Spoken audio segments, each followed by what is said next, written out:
हरे कृष्ण कृष्ण हरे हरे हरे राम राम राम हरे हरे। ओम नमो भगवते वासुदेवाय। ओम नमो भगवते वासुदेवाय। ओम नमो भगवते वासुदेवाय। नारायणं नमस्कृत्य नरं चैव नरोत्तमं देवीं सरस्वतीं व्यासं ततो जायमुदीरयेत्। मूकं करोति वाचालं पङ्गुं लङ्घयते गिरिं यत्कृपातमहं वन्दे श्रीगुरुदिनकारिणं परमानन्दमाधवं श्रीचैतन्येश्वरं। नमो विष्णुपादाय कृष्णपृष्ठाय भूतले श्रीमते माचर्यपादाय नते कृपतये गौरकथाधवदयिने। হরে কৃষ্ণ। তো সমস্ত ভক্তদের শ্রী চরণ কমলে দণ্ডবত প্রণতি নিবেদন করে শুরু করছি ভক্তি শাস্ত্রী ভগবদ গীতা প্রথম অধ্যায় প্রথম শ্লোক। শুরু করার পূর্বে আহ আমরা যার করুণায় যার কৃপায় শ্রীল প্রভুপাদের সমস্ত গ্রন্থাবলী বাংলায় পড়তে পারছি, বুঝতে পারছি। তো আজকে হচ্ছে শ্রীমৎ শিল ভক্তিচারু স্বামী গুরু মহারাজের আহ আবির্ভাব তিথিতে না তিরোভাব তিথি আজকে। সদানন্দ প্রভু প্রভু তিরোভাব তিথি। তিরোভাব তিরোভাব তিথি তিথি আজকে। প্রভু তিরোভাব পঞ্চম পঞ্চম তিরোভাব তিথি প্রভু। পঞ্চমতম। তো জি ব্রাহ্মণবাড়িয়া প্রভু যে পঞ্চম। পুরী ধাম গুরু মহারাজের হ্যাঁ, আবির্ভাব স্থান, খুবই। সেখানে খুব সুন্দরভাবে অনুষ্ঠান করা হচ্ছে। প্রত্যেক মন্দিরে, আমাদের মন্দিরেও আহ, অভিষেক হবে গুরু মহারাজের, পুষ্পাঞ্জলি নিবেদন হবে। তো আমরা শুরুতেই মহারাজের কাছে কৃপা বা প্রার্থনা করি। উনি শিল প্রভুপাদের সেবায় সম্পূর্ণরূপে নিজের জীবনকে উৎসর্গ করেছেন এবং আমাদের জন্য এত পরিশ্রম করে ইংরেজি থেকে প্রভুপাদের প্রায় সব গ্রন্থই মহারাজ বাংলায় অনুবাদ করেছেন। এটা সহজ কোনো কথা না। ইংরেজি থেকে বাংলা অনুবাদ করতে পারে অনেকেই, কিন্তু মহারাজ যেভাবে সহজ সরল সাবলীল ভাষায় সেটাকে করেছেন, এটা অভূতপূর্ব। তো মহারাজের শ্রীচরণ কমলে প্রণাম নিবেদন করে আশীর্বাদ প্রার্থনা করে আমরা শুরু করি।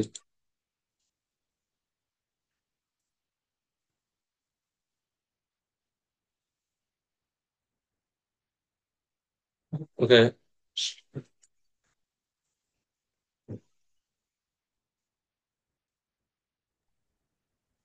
ও, আজকে থেকে তো চতুর্মাস ব্রত শুরু।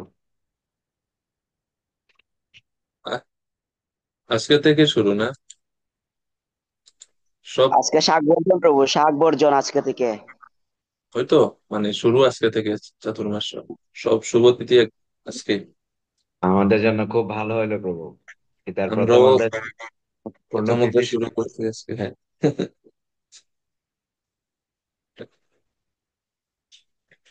আসলে আমরা শুরু করেছিলাম গতকালকে, তো গতকালকে আর হয়নি, একটু পড়েছিলাম, সময় হয়নি। তো আজকে আমরা শুরু করছি, অফিসিয়ালি আজকে শুরু হচ্ছে। হরে কৃষ্ণ। তো এই ভগবত গীতার প্রথম অধ্যায়কে আমরা বোঝার সুবিধার্থে একটা শব্দের দ্বারা পুরো প্রথম অধ্যায়কে আমরা মনে রাখতে পারি। এটা হচ্ছে বোঝার জন্য, মানে মনে রাখার জন্য, যে 18টা অধ্যায়ের জন্য 18টা শব্দ আছে। জাস্ট ওই শব্দগুলো যদি আপনি মনে রাখতে পারেন, তাহলে আপনি আহ, পুরো ভগবত গীতা মনে থাকবে। জাস্ট ওটা যদি পারা যায়।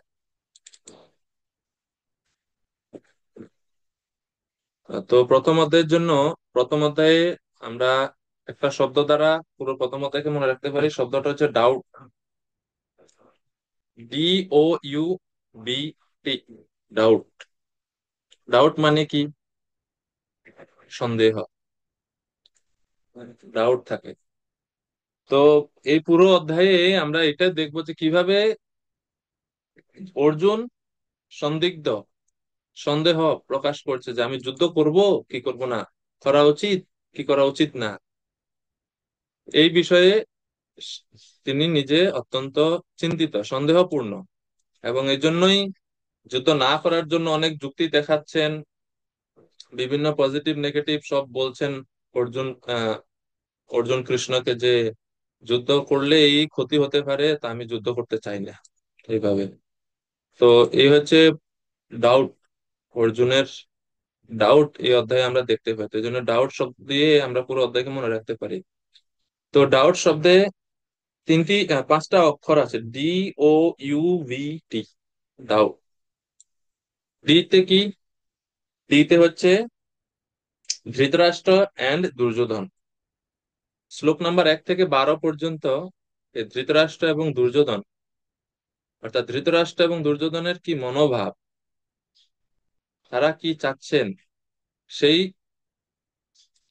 বিষয়ে বর্ণনা করা হচ্ছে 1 থেকে 12 নম্বর শ্লোকে।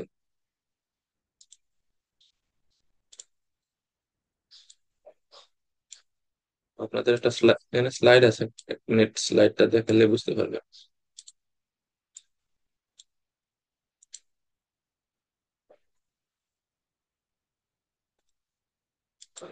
ওকে।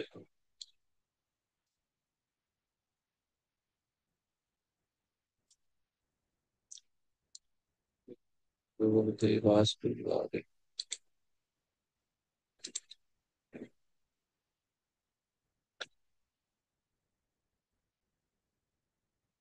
হ্যাঁ,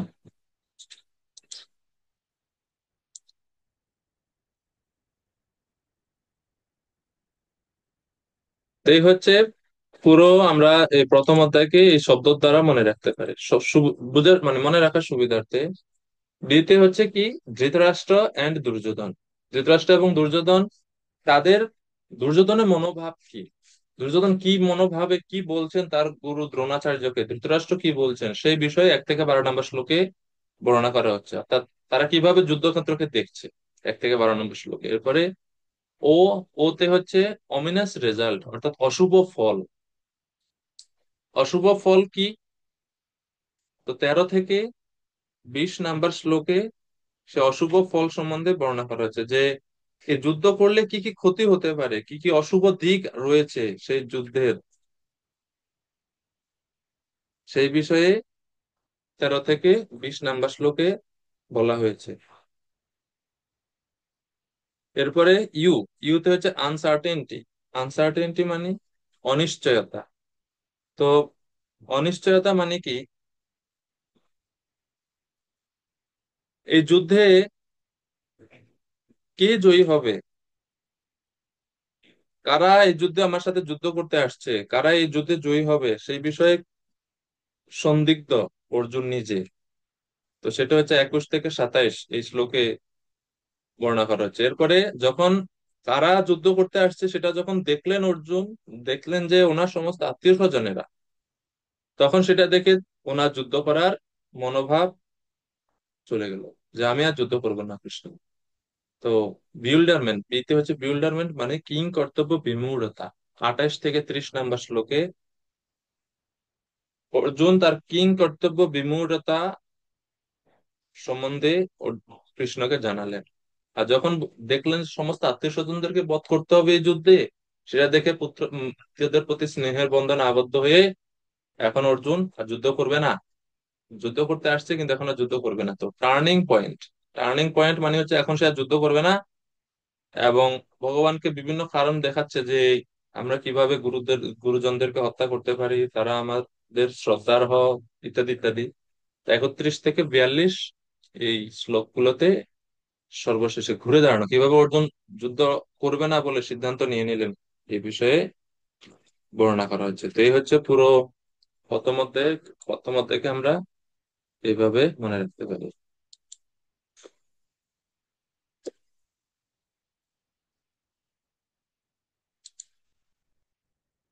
ওকে।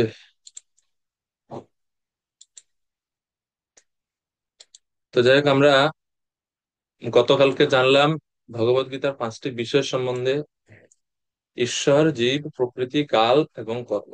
এই 5টা জিনিসের মধ্যে 4টি জিনিস হচ্ছে নিত্য, আর একটা হচ্ছে অনিত্য। কেউ বলতে পারবেন এই পাঁচটার মধ্যে নিত্য চারটি জিনিস কি কি হতে পারে?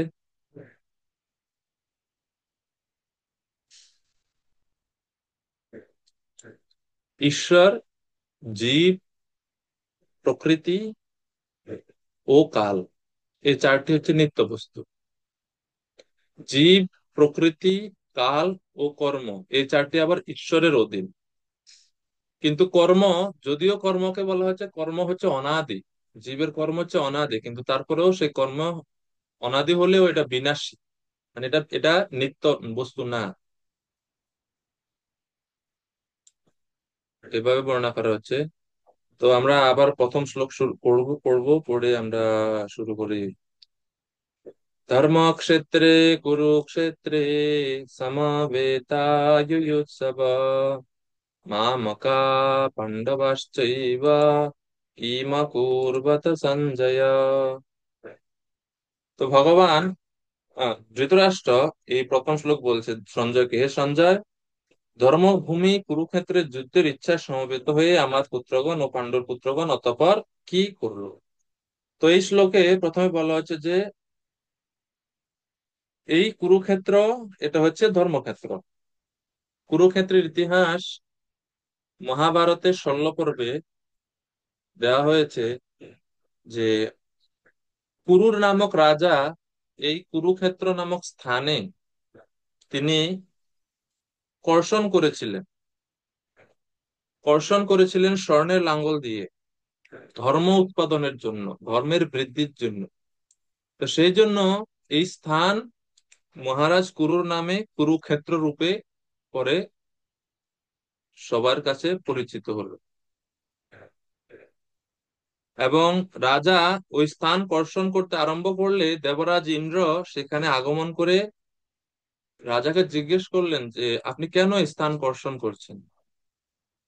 তখন কুরুরাজ বললেন যে হে পুরন্দর, হে হে দেবরাজ ইন্দ্র, যে সকল ব্যক্তি এই ক্ষেত্রে দেহত্যাগ করবে তারা স্বর্গলোক গমন করবে, এই জন্য আমি ধর্মের জন্য, ধর্মের উৎপাদনের জন্য এই স্থান কর্ষণ করছি। তখন দেবরাজ এই উত্তর যখন শুনলেন তিনি উপহাস করে একটু হাসলেন, হেসে তিনি স্বর্গরাজ্যে ফিরে গেলেন। আর রাজা কুরু তিনি ইন্দ্রের উপহাসে বিচলিত না হয়ে একান্ত মনে ভূমি কর্ষণ করতে লাগলেন। আর দেবরাজ ইন্দ্র বারবার মহারাজ কুরুর সামনে এসে তাকে উপহাস করে তাকে বিচলিত করার চেষ্টা করলেন, কিন্তু মহারাজ কুরু বিচলিত না হয়ে সেই স্থান কর্ষণ করতে লাগলেন। অবশেষে দেবরাজ ইন্দ্র আসলে পরীক্ষা করছিলেন যে মহারাজ কুরু কতটুক ঐকান্তিক ওনার আহ, কাজে। তো এরপরে তিনি পরে মহারাজ কুরুকে এসে বলছেন আপনার আর কষ্ট করার প্রয়োজন নাই। আমি বলছি, তো দেবরাজ ইন্দ্র বলছেন আমি বলছি, যারা এই স্থানে আলস্য শূন্য হয়ে অনাহারে প্রাণ ত্যাগ করবে অথবা যুদ্ধে প্রাণ বানাহত হয়ে নিহত হবে তারা নিশ্চয়ই স্বর্গে গমন করবে। তো কুরুরাজ এই স্থানে যজ্ঞ করেছিলেন, বিশাল যজ্ঞ যেখানে হাজার হাজার মুনি ঋষি এসে যোগদান করেছিলেন। এখানে ব্রহ্মাও যজ্ঞ করেছিলেন এই কুরুক্ষেত্র নামক স্থানে। দধীচি মুনি এই স্থানে দেবতাদের তার অস্থি দান করেছিলেন এই কুরুক্ষেত্র নামক স্থানে। এই যে আমরা জানি না দধীচি মুনি বজ্র তৈরির জন্য ইন্দ্রকে তার শরীরের অস্থি দান করেছিলেন। তো সেই স্থান হচ্ছে এই স্থান, এই স্থানে তিনি সেটা দান করেছিলেন। এবং এই স্থান হচ্ছে তপস্যার অনুকূল, এই কারণে বহু মুনি ঋষিরা এই স্থানে এসে ওনাদের তপস্যা করতেন এবং তপস্যার সিদ্ধি লাভ করেছিলেন। পরশুরাম, ভগবানের অবতার পরশুরাম, তিনি 21 বার যখন পৃথিবীকে ক্ষত্রিয় শূন্য করেন, তো এই ক্ষেত্রে এসে তিনি পিতৃতর্পণ করে পাপ মুক্ত হয়েছিলেন। এবং শাস্ত্র মতে সূর্য গ্রহণকালে কুরুক্ষেত্রের হ্রদে, কুরুক্ষেত্রে যেখানে পুণ্য হ্রদ সমূহ রয়েছে, তীর্থ সমূহ রয়েছে, সেখানে স্নান করার ফলে অনেক পুণ্য হয়। সেই জন্য আমরা দেখি যে কিছুদিন পূর্বে জগন্নাথ রথযাত্রা গেল, যখন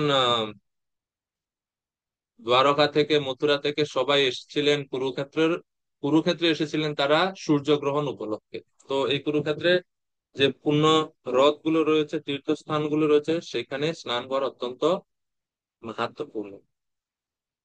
এই জন্য বলা হচ্ছে কুরুক্ষেত্রের প্রতিটি ধূলিকণা হচ্ছে পরম পবিত্র।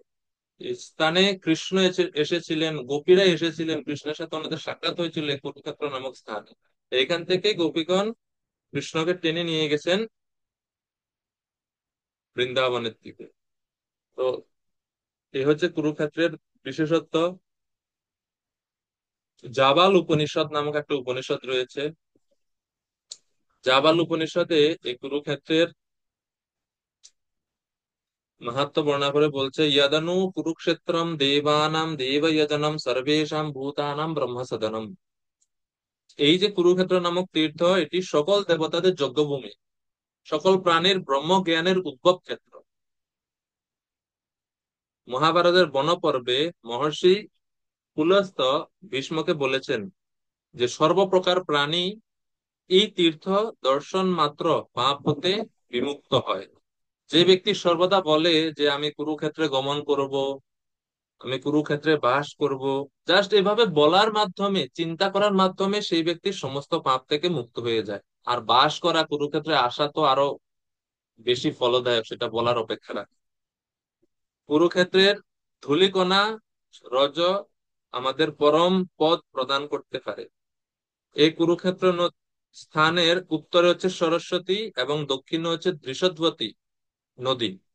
এবং এই দুই দেব নদী, এই দুইটা হচ্ছে দেব নদী। এই দুই নদীর মাঝখানে হচ্ছে এই কুরুক্ষেত্র। যারা এই ক্ষেত্রে বাস করে তাদের সুরলোকে বাস হয়। শতপথ ব্রাহ্মণে আহ শতপথ ব্রাহ্মণে বলা হচ্ছে, কুরুক্ষেত্রম দেব যজনম আসহ তস্মাদাহ কুরুক্ষেত্রম দেব যজনম। অর্থাৎ কুরুক্ষেত্র হচ্ছে দেব যজনম, দেবতাদের যজ্ঞস্থান। এবং যারা এখানে বাস করে তারা দেবতাদের সুরলোকে তারা গমন করে। মনুসংহিতায় এই স্থানকে ব্রহ্মাবর্ত বলে বর্ণনা করা হয়েছে। সেটাই আবার পরবর্তীতে কুরুক্ষেত্র নামে পরিচিত হয়। তো সেই জন্য এর থেকে আমরা বুঝতে পারি যে এই কুরুক্ষেত্র হচ্ছে ধর্মক্ষেত্র। ধর্মক্ষেত্র হচ্ছে বিশেষণ, কুরুক্ষেত্রের বিশেষণ হচ্ছে ধর্মক্ষেত্র। যে এই স্থানের মাহাত্ম্য আরো বৃদ্ধি করে এই ধর্মক্ষেত্র শব্দ প্রয়োগের মাধ্যমে। এত এত মুনি ঋষিগণের তপস্যার ফল এই স্থানে রয়েছে। তো সেই জন্য এই স্থান অত্যন্ত পবিত্র, মুনি ঋষিগণের মহারাজ পুরু তপস্যার কারণে। সেই জন্য স্থানের অনেক মাহাত্ম্য রয়েছে। আহ, কিছু কিছু স্থান আপনি সেখানে যাওয়া মাত্রই মন বিচলিত হবে। কিছু কিছু স্থান আছে যেখানে যাওয়া মাত্রই মন আপনা আপনি শান্ত হয়ে যায়। যেমন মন্দিরে যদি আপনি আসবেন, আপনার আপনি মন শান্ত। আচ্ছা বলেন, মন্দিরে কেন মন শান্ত হয়ে যায়? কারণ ভগবানের সেবা পূজা হচ্ছে, ভগবান সাক্ষাৎ এখানে অবস্থান করছেন, সেই কারণে ভগবানের উপস্থিতির কারণে চারদিকে পরিবেশটা নির্মল হয়ে যায়। কেননা প্রকৃতির যে উপাদানগুলো, ভূমি, জল, বায়ু, অগ্নি, আকাশ, এগুলো তখন শান্ত থাকে, নির্মল হয় যখন ভগবানের উপস্থিতি হয়। আর তার সাথে সাথে ভক্তরা এখানে সাধনা করে। এই যে এত এত ভক্তরা তীর্থস্থানে বা মন্দিরে অবস্থান করছে, তারা প্রতিদিন জপ করছে, এখানে বসে কীর্তন করছে। এই যে শব্দ তরঙ্গ চতুর্দিকে তো ভাসমান হয়ে আছে, শব্দ তো ধ্বংস হয় না, এরা অবস্থান করে বায়ুমণ্ডলে। তো এই যে এর কারণে পরিবেশ অত্যন্ত নির্মল এবং শান্ত হয়। বাইরের মানুষ দেখবেন, আহ যারা সাধারণ এমনিতে সনাতনী আছে কিন্তু ভক্তি জীবনে না, তো তারা বলে প্রায় সময় যে মন্দিরে আসতে একটা শান্তি লাগে। কেন শান্তি লাগে? ওই যে স্থানের প্রভাব এটা। তো সেই জন্য পবিত্র স্থান অনেক গুরুত্বপূর্ণ। স্থানের প্রভাবে অনেকে শুদ্ধ হয়ে যায়, পবিত্র হয়ে যায়, মনোভাব চেঞ্জ হয়ে যায়, সেরকম প্রভাব আছে। তো সেজন্য ধৃতরাষ্ট্র বলছে ধর্মক্ষেত্রে কুরুক্ষেত্রে, এই কুরুক্ষেত্র নামক স্থান এটা হচ্ছে ধর্মক্ষেত্র। এটা ধৃতরাষ্ট্রের মতন পাপী ব্যক্তি, পাপাত্মা ব্যক্তিও জানে যে কুরুক্ষেত্র হচ্ছে ধর্মক্ষেত্র। কিন্তু আমার যে পুত্ররা, তারা এখানে গেছে, মামকাহা মানে আমার পুত্রগণ, তারা কিন্তু ধর্মাত্মা না, তারা অধার্মিক। তো অধার্মিক ব্যক্তিদেরও সাডেন চেঞ্জ, হঠাৎ পরিবর্তন হতে পারে ধর্মস্থানের প্রভাবে। তো সেজন্য ধৃতরাষ্ট্র মহারাজ চিন্তিত যে আমার পুত্রগণ কি ধর্মাত্মা পরিণত হয়ে গেল কিনা, সেটা বোঝার জন্য তিনি জিজ্ঞেস করছেন, মা মকাহা পাণ্ডবাশ্চৈব কি মকুর্বত সঞ্জয়। হে সঞ্জয়, আমার পুত্রগণ এবং পাণ্ডুর পুত্রগণ যুদ্ধ করার মানসে সমবেত হয়ে কি করলো? তো আমরা গতকালকে আলোচনা করলাম যে এই যে ধৃতরাষ্ট্রের যে মনোভাব, এখানে তার এই একটা বাক্যের, এই একটা শ্লোকের দ্বারা প্রমাণিত হয় যে তার মনোভাবটা কি ছিল। প্রকৃতপক্ষে ধৃতরাষ্ট্র হচ্ছেন সবার গার্জিয়ান, এখন আছেন তিনি রাজা হিসেবে। তো সেই জন্য তিনি, ওনার উচিত ছিল, উনি যদি সুন্দর মনোভাব সম্পন্ন হতেন তাহলে উনি সবাইকে একসাথে কৌরব বলে বা একসাথে কুরুবংশীয় বলে তিনি উল্লেখ করতে পারতেন। কিন্তু তিনি সেটা না করে তিনি পাণ্ডবদেরকে আলাদাভাবে সেখানে উল্লেখ করছেন, মা আমাকা পাণ্ডবাশ্চ, অর্থাৎ এরা তো পাণ্ডুর পুত্র, তাদের সাথে আমার সম্পর্ক নাই। এভাবে ধৃতরাষ্ট্র মনেই করতেছেন পাণ্ডবেরা আমাদের এই বংশের না, তারা আলাদা। এই যে একটা ভেদ দৃষ্টি, সেটা হচ্ছে সমস্ত অশান্তির সবকিছুর মূল ক্ষেত্র, মূল স্থান। তো ধর্মক্ষেত্রে, কুরুক্ষেত্রে, ক্ষেত্র শব্দের অর্থ কি, ক্ষেত্র শব্দকে কেন ব্যবহার করা হচ্ছে এখানে? প্রভুপাদ বলছেন ধর্মক্ষেত্র, ধর্মক্ষেত্রের ক্ষেত্রপদে জানা যায়, যেমন ক্ষেত্র মানে আমরা একটা অর্থ হচ্ছে ক্ষেত। ক্ষেতে কৃষকেরা কি করে, ধান চাষ করে বা ফসল চাষ করে। তো যখন ফসল চাষ করে কৃষক, তখন সেই ফসলের সাথে সাথে কিছু আগাছাও তৈরি হয়, উৎপন্ন হয়, আগাছা উৎপন্ন হয়। তো কৃষক, একজন আদর্শ কৃষক, তিনি প্রতিদিন চেক করেন যে আমি যে জল দিচ্ছি, সার দিচ্ছি, সেটা যাতে শস্য বা আমার ফসলে যাতে পায়, আগাছা যাতে সেগুলো না পায়, সেজন্য তিনি দেখেন আগাছা উৎপন্ন হচ্ছে কিনা। যখন দেখেন যে না, অনেক আগাছা তৈরি হয়ে গেছে, তখন তিনি কি করেন, আগাছাগুলোকে সমূলে উৎপাটিত করেন। তো এই পুরো ধর্মক্ষেত্র, কুরুক্ষেত্রটা হচ্ছে ধর্মক্ষেত্র, অর্থাৎ এখানে ক্ষেত, এটা হচ্ছে একটা ক্ষেত। কিসের ক্ষেত? ধর্মের ক্ষেত। এখানে ধর্ম উৎপাদন হবে, ধার্মিকেরা এখানে থাকবে। তো কৃষ্ণ এজ এ ফার্মার, কৃষকের মতো, তিনি দেখছেন যে যারা যারা অধার্মিক আছে তাদেরকে বিনাশ করতে হবে, তাদেরকে সমূলে এখান থেকে উৎপাটিত করতে হবে। ধর্মের ক্ষেত্রে খালি ধার্মিকরাই থাকবে, অধার্মিকরা ধর্মের পথে বাধা। তো সেই জন্য অভিজ্ঞ কৃষকের মতো ভগবান শ্রীকৃষ্ণ ধর্মের বিরোধী অধার্মিক দুর্যোধন আদি সমাজের যারা উৎপাত, তাদেরকে সংহার করে ধর্মরাজ যুধিষ্ঠিরের নেতৃত্বে ধর্মপরায়ণ মহাত্মাদের পুনঃ প্রতিষ্ঠা করেছে জগতে। অ্যাকচুয়ালি এই তিনটা জিনিস নিয়ে বেশিরভাগ যুদ্ধ, কলহ, ঝগড়াঝাটি হয়। সেই তিনটা জিনিস কি কি? ভূমি বা রাজ্য, ধন এবং নারী। এই তিনটা হচ্ছে সমস্ত যুদ্ধ, বেশিরভাগই ঝগড়ার, কলহের মূল কারণ। ভূমি বা রাজ্য, ধন এবং নারী। এবং এই তিনটার মধ্যেও প্রধানত বেশি হয় ভূমি নিয়ে বা রাজ্য নিয়ে। তো সেই জন্য এখানে এই ক্ষেত্র শব্দ ব্যবহার করছে। ক্ষেত্র মানে হচ্ছে ভূমি বা রাজ্য। এই রাজ্যের উপর অধিকার আদায়ের জন্য, অধিকার প্রতিষ্ঠা করার জন্য এই বিশাল যুদ্ধের আয়োজন হয়েছে। তো বর্ণনা করা হচ্ছে যে আসলে পাণ্ডবেরা ছিলেন ধার্মিক, তাদের কোনো ইচ্ছা ছিল না যুদ্ধ করার, তারা যুদ্ধের পক্ষে কখনোই ছিল না। এবং তারা ছিলেন ব্রাহ্মণদের সেবক, ব্রাহ্মণদের আশ্রিত এবং ভগবানের আশ্রিত। ভীষ্মদেবের সেকশন যখন আপনারা পড়বেন শ্রীমদ্ ভাগবতমের প্রথম স্কন্ধের নবম অধ্যায়ে, তখন ভীষ্মদেব যুধিষ্ঠির মহারাজকে বলছেন, বিপ্র ধর্ম অচ্যুত আশয়, হে পঞ্চপাণ্ডবগণ, তোমরা সবসময় বিপ্র, ধর্ম, অচ্যুত, এই তিনটা জিনিসের আশ্রয় ছিল, এই জন্য তোমাদের জীবনে বিপদের কোনো সম্ভাবনাই নাই। কিন্তু তারপরেও তোমাদেরকে এত বিপদ সহ্য করতে হলো, এত বিপদের সম্মুখীন হতে হলো। এটা আসলে এর কারণ হিসেবে আমি একমাত্র কালকেই বলি, কাল ও পরম দুস্তর, বায়ু রিব গণা বলি। সেভাবে তিনি ভীষ্মদেব বলছেন। তো ভীষ্মদেব নিজেই বলেছেন যে পঞ্চপাণ্ডবেরা তিনজনের আশ্রয় ছিলেন সবসময়। বিপ্র মানে হচ্ছে ব্রাহ্মণ বা বৈষ্ণবদের আনুগত্যে, ধর্ম মানে ধর্মপরায়ণ ছিলেন, এবং অচ্যুত ভগবান শ্রীকৃষ্ণের আশ্রয়। আমরা যদি জীবনে এই তিনের আশ্রয় লাভ করি, তাহলে আমরা জীবনে, আমাদের জীবনে আমরা সুখী হতে পারবো। এই তিনজনের আশ্রয়, এই তিনের আশ্রয় ব্যতীত, এই তিনের আশ্রয় যদি আমরা লাভ না করি, তাহলে জীবনে অসুবিধা, দুঃখের আমরা সম্মুখীন হতে পারি, বিপদে চালিত হতে পারি। তো তাদের প্রধান উদ্দেশ্য ছিল রাজ্য লাভ, কিন্তু সেই রাজ্য প্রাপ্ত প্রাপ্তি হোক ধর্মের দ্বারা, অধর্মের দ্বারা তারা সেইটা চাচ্ছিল না। তারা চাচ্ছিল যে আমরা রাজ্য চাই। কিন্তু দুর্যোধনের পক্ষ তারা রাজ্য দিতে নারাজ।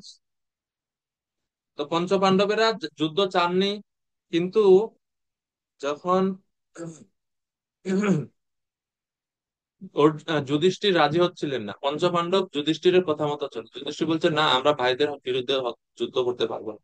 শেষ পর্যন্ত তারা 5টা মাত্র গ্রাম নিয়ে তারা সন্তুষ্ট, তারা প্রস্তাব দিয়েছে যে তোমরা, হে দুর্যোধন, আমাদের রাজ্য লাগবে না, 5টা গ্রাম দাও, তাতে আমরা সন্তুষ্ট থাকবো। কিন্তু লোভ এমন একটা জিনিস যেটা আমাদের বিনাশ ডেকে নিয়ে আসে। দুর্যোধন যদি এই এই যুক্তিতে যদি রাজি হতো, তাহলে এত রক্তক্ষয়ী বিশাল যুদ্ধ হয় না, আর আত্মীয় স্বজনেরা সবাই মারা যেত। 5টা গ্রাম আর পুরো সাম্রাজ্য, কত পার্থক্য! কিন্তু দুর্যোধন এতই লোভী যে 5টা গ্রাম পর্যন্ত দিতে সে নারাজ। শেষ পর্যন্ত কৃষ্ণ গেলেন শান্তিদূত হয়ে, তাও তারা রাজি হলেন। শেষ পর্যন্ত কুন্তী দেবী আদেশ করেছিলেন পঞ্চপাণ্ডবদেরকে যুদ্ধ করো। কেন? আমরা জানি মাতা কুন্তী হচ্ছেন, তিনি হচ্ছেন ধৈর্যের, সহিষ্ণুতার মূর্ত প্রতীক। সারা জীবনে তিনি অনেক কষ্ট সহ্য করেছেন, জন্মের পর পরে পিতার কাছ থেকে দূরে। ওনার পিতা ওনার বন্ধুকে দত্তক দিয়েছিলেন, উনি ওনার পিতার কাছে বড় হননি। এটা একটা দুঃখ। দ্বিতীয় দুঃখ, বিয়ে হলো, বিয়ের আগে ওনার এই মন্ত্র পরীক্ষা করতে গিয়ে ওনার একটা সন্তান হয়, সেই সন্তানকে তিনি প্রকাশ করতে পারেননি কারো কাছে যে আমার একটা সন্তান। কর্ণ ওনার সন্তান ছিলেন, কিন্তু সেটা বিয়ের পূর্বে, তো তিনি কারো কাছে এটা প্রকাশ করতে পারেননি, সেটা একটা দুঃখ। সারা জীবন তিনি সেটা কারো কাছে প্রকাশ করতে পারেননি যে কর্ণ আমার পুত্র। 3 নাম্বার, বিয়ে হলো, বিয়ের কিছুদিন পরেই ওনার স্বামী মারা মারা যায়। তো এইসব দুঃখ, স্বামীর মৃত্যুর পরে সেই ছোট ছোট সন্তানদেরকে নিয়ে তিনি এই রাজ পরিবারে হেলায় অবহেলায়, দুর্যোধনের, সরি, ধৃতরাষ্ট্র আদি তাদের চক্রান্তে কোন রকমে তিনি বেঁচে আছেন। সেই মাতা কুন্তী, যিনি এত ধৈর্য সূর্যের প্রতীক, ওনার উনি পর্যন্ত উনি শেষ পর্যন্ত যুধিষ্ঠিরকে বলেছেন যুদ্ধ করার। কারণ কি?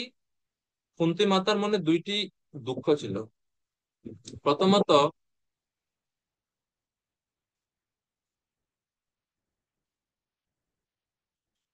তারা তাদের পুত্রবধূ দ্রৌপদীকে দুর্যোধন যেভাবে সবার মধ্যে, সকলের সামনে বিবস্ত্র করতে চেয়েছিল, অপমান করতে চেয়েছিল, এই জঘন্য কাজ কুন্তী মাতা সহ্য করতে পারেননি। তাদের সমস্ত পাপ, সমস্ত অপপ্রচেষ্টা তিনি ক্ষমা করে দিয়েছিলেন, কিন্তু দ্রৌপদীকে যে লাঞ্ছনা বা অপমানিত করার জন্য চেষ্টা করেছিলেন দুর্যোধন, সেটা মাতা কুন্তী, সেটা তিনি সহ্য করতে পারেননি। তো এটা হচ্ছে ওনার আহ, কুন্তী মাতার দুঃখের প্রথম কারণ। আর দ্বিতীয় কারণ হলো, যখন কৃষ্ণ দূত হিসেবে সন্ধির প্রস্তাব নিয়ে হস্তিনাপুরে গেলেন, তখন দুর্যোধন, দুঃশাসন, কর্ণ, শকুনি প্রমুখ অসৎ ব্যক্তিগণ তারা কৃষ্ণকে বন্দী করতে চেয়েছিল। আর এটা শুনে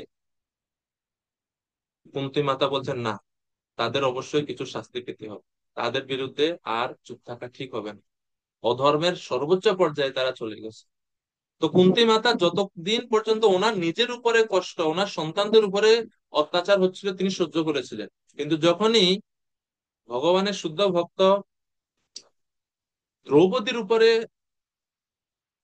দ্রৌপদীকে অপমানিত করার চেষ্টা করা হয় এবং ভগবানকে স্বয়ং তারা কষ্ট দিয়েছিলেন, তো সেটা কুন্তী মাতা সহ্য করতে পারেন না।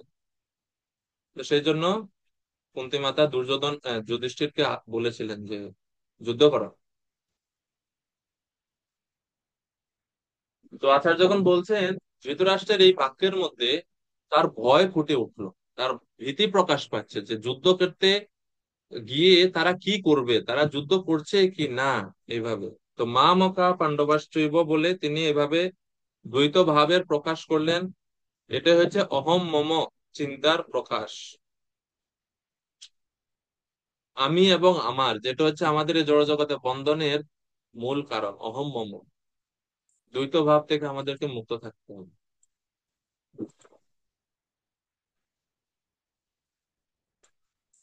আমরা দেখি ধৃতরাষ্ট্রের এই মনোভাব এবং কুন্তির মনোভাবের মধ্যে পার্থক্য কতটুকু। এখানে ধৃতরাষ্ট্র তার নিজের ভাইয়ের ছেলেদেরকে নিজের আত্মীয় বলে বা নিজের পরিবার গোত্র বলে মনে করছেন না। এ হচ্ছে অধার্মিক ধৃতরাষ্ট্রের মনোভাব। আর আমরা অন্যদিকে দেখি ধার্মিক ভগবানের ভক্ত কুন্তী দেবী, তার মনোভাব কি ছিল? কুন্তী মাতা যখন মাদ্রি দেহত্যাগ করে, মানে মাদ্রি যখন আহ মহারাজ পাণ্ডুর সঙ্গে সহগমনে যায়, তখন মাদ্রির যে দুই পুত্র নকুল এবং সহদেব, নকুল এবং সহদেবকে মাতা কুন্তী তার নিজের পুত্রদের থেকেও বেশি স্নেহ যত্ন করতেন। এই হচ্ছে মাতা কুন্তী। কুন্তী চাইলে তো বলতে পারে যে এরা তো আমার পুত্র না, এরা মাদ্রির পুত্র, আমি কেন তাদেরকে এত যত্ন করবো? কিন্তু না, যখনই কোনো বিপদ হতো তিনি প্রথমে যুধিষ্ঠিরকে নির্দেশ দিতেন যে নকুল এবং সহদেবকে আগে সুরক্ষা দেওয়া হোক, তারপরে তার নিজের পুত্রগণ। এই হচ্ছে মনোভাব। ভগবত গীতার এই প্রথম শ্লোক থেকে আমরা এই সমস্ত বিষয়গুলো শিখতে পারি যে আমাদের ভক্ত হওয়ার পর আমাদের কেমন মনোভাব আমাদের থাকা উচিত। ওকে, আশা করি প্রথম শ্লোক আমরা মোটামুটি একটু বুঝতে পারলাম। এখন 2 নম্বর শ্লোক। দৃष्ट्वा তু পাণ্ডবানীকম व्यूढं दुर्योधनस्तदा आचार्यमुपसंगम्य রাজা বচনমব্রবীত। ধৃতরাষ্ট্রের অভিপ্রায়, ধৃতরাষ্ট্রের মনোভাব বুঝতে পেরেছিলেন সঞ্জয়। ধৃতরাষ্ট্রের সেই অভিপ্রায় কি বুঝতে পেরেছিলেন সঞ্জয়? সঞ্জয় বুঝতে পেরেছিলেন দুর্যোধন, ধৃতরাষ্ট্র কি বুঝাতে চাচ্ছে। ধৃতরাষ্ট্র চায় যুদ্ধ হোক, ধৃতরাষ্ট্র চায় না শান্তি চুক্তি হোক যুদ্ধক্ষেত্রে। তো সেই মনোভাব বুঝতে পেরে সঞ্জয় ধৃতরাষ্ট্রের মতো করেই উত্তর দিচ্ছে। সঞ্জয় উবাচ দৃষ্টা তু পাণ্ডবানীকম। সঞ্জয় বললেন, রাজা দুর্যোধনম তদা। মহারাজ দুর্যোধন তখন পাণ্ডবানিকম, পাণ্ডবানিকম মানে হচ্ছে পাণ্ডবদের সৈন্য, পাণ্ডবদের সৈন্য এবং ব্যুরম, এবং পাণ্ডবদের যে তারা যে ব্যূহ রচনা করলেন, ব্যূহ মানে হচ্ছে সৈন্য সাজানোর এক বিশেষ কৌশল, এটাকে বলা হয় ব্যূহ। এবং ব্যূহ রচনা দেখে, দৃষ্টা তু এই সমস্ত কিছু দেখে আচার্যম উপসংগম্য, আচার্যের নিকটে গিয়ে উপস্থিত হলেন। আচার্যকে এখানে দ্রোণাচার্য, দ্রোণাচার্যের কাছে গিয়ে বচনম অব্রবীত, এই কথাগুলো বললেন। কি কথা বললেন? তো পরের শ্লোকে 3 নম্বর শ্লোকে আমরা এটা দেখতে পাবো যে কি বলছেন। এখন প্রশ্ন, এই যে পাণ্ডবদের সৈন্য এবং ব্যূহ রচনা দেখে দুর্যোধন কেন আচার্যের কাছে গেলেন, দ্রোণাচার্যের কাছে কেন গেলেন?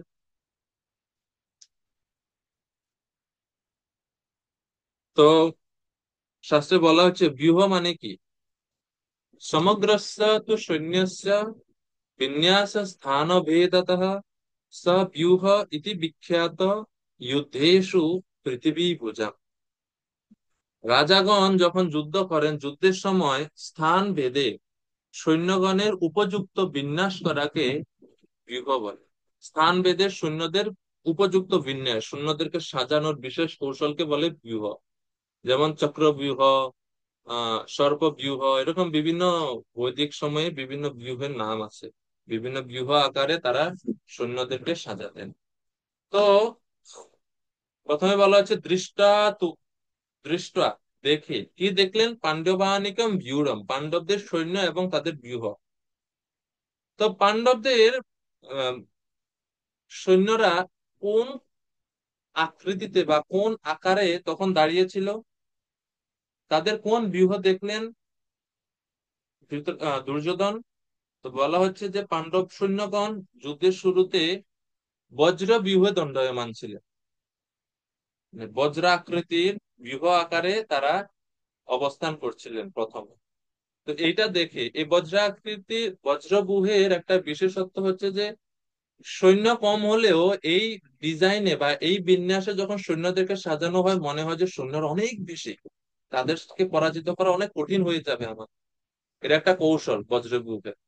তো আর বিস্তারিত আমরা জানি না অ্যাকচুয়ালি বজ্রব্যূহটা দেখতে কেমন বা এটাকে কিভাবে সাজাতে হয়। এটা আরো ডিপ অ্যানালাইসিস করে দেখতে হবে, শাস্ত্র ঘাটাঘাটি করে যে বজ্রব্যূহ কেমন অতটুকুই জানতে পারলাম যে বজ্রব্যূহ মাধ্যমে পাণ্ডবদের সৈন্যরা তারা দাঁড়িয়েছিল, এবং তাদের এই সৈন্য দেখে দুর্যোধনের মনে ভয়ের সঞ্চার হলো।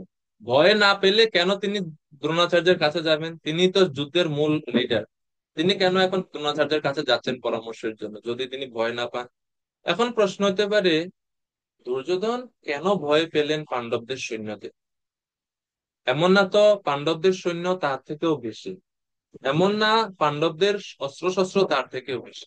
সৈন্যের দিক দিয়ে, অস্ত্রের শস্ত্রের দিক দিয়ে, সব দিক দিয়ে পাণ্ডবেরা দুর্যোধনের পক্ষ থেকে কম কম আছে। তারপরেও কেন দুর্যোধন পাণ্ডবদের এগুলো দেখে ভীত, জানেন আপনারা?